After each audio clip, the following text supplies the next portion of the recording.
තනිකම කියන දේට සමහරක් අය කැමති. සමහරක් අය අකමැති.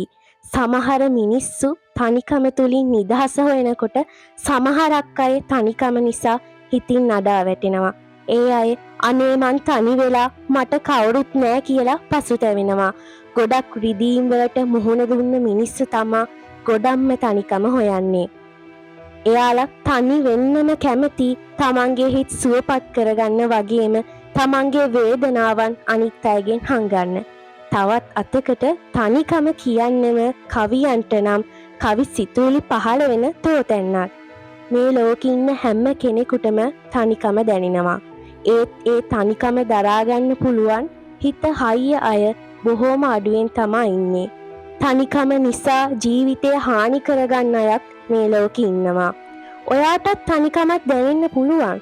තනි වෙන වෙලාවකුත් එන්න පුළුවන්. අන්න ඒ වෙලාවට ඔයා හිතන්න ඔයාට කවුරු නැතත් ඔයා ඉන්නවා කියලා.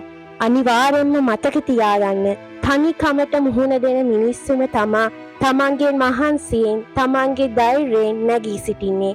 තමන් තනි වෙලා කියලා දුක් වෙන්නේ නැතුව තමන්මම හොයාගෙන යන්න.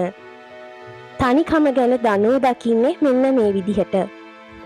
රෑ ගොම්මන් මහ කළුවර උබ කොයිබද හිතයියෝ කෑගානා හඩ නවතන් දැන්වත් බොල රැහැයියෝ